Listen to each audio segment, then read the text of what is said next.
গত কয়েকদিন দেশের কোথাও কোথাও বৃষ্টি হলেও ঢাকা ও এর আশেপাশের এলাকায় বৃষ্টির দেখা মেলেনি। তবে বঙ্গোপসাগরে লঘুচাপ সৃষ্টি হওয়ায় এবার দেশের বিভিন্ন এলাকায় বৃষ্টি ও বজ্রবৃষ্টির সম্ভাবনা রয়েছে বলে জানিয়েছে আবহাওয়া অধিদপ্তর। আবহাওয়া অফিস জানিয়েছে, বঙ্গোপসাগরে সৃষ্ট লঘুচাপের প্রভাবে দেশের 6 বিভাগে দমকা হাওয়া ও বিদ্যুৎ চমকানো সহ বৃষ্টি অথবা বজ্রসহ বৃষ্টি হতে পারে। ঢাকা ও এর পার্শ্ববর্তী এলাকার আকাশ অস্থায়ীভাবে মেঘলা থেকে মেঘাচ্ছন্ন থাকতে পারে, ফলে বজ্রবৃষ্টি সহ ঝোড়ো হাওয়া হতে পারে বলে জানিয়েছে আবহাওয়া অফিস। বুধবার আবহাওয়া অধিদপ্তরের পূর্বাভাস থেকে এ তথ্য জানা গেছে।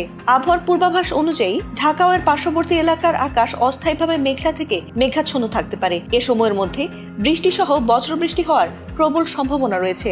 এছাড়া বঙ্গোপসাগরে সৃষ্ট লঘুচাপের প্রভাবে দেশের 6 বিভাগে দমকা হাওয়া ও বিদ্যুৎ চমকানো সহ বৃষ্টি অথবা বজ্রসহ বৃষ্টি হতে পারে।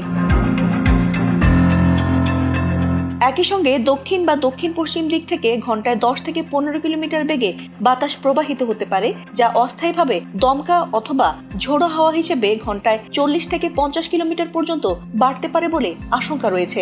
ঢাকায় আজকের সর্বনিম্ন তাপমাত্রা রেকর্ড করা হয়েছে 23.8 ডিগ্রি সেলসিয়াস এবং সকাল 6টায় বাতাসের আর্দ্রতা ছিল 90%। তবে দিনের তাপমাত্রা সামান্য বৃদ্ধি পেয়ে 1 থেকে 2 ডিগ্রি সেলসিয়াস পর্যন্ত বাড়তে পারে।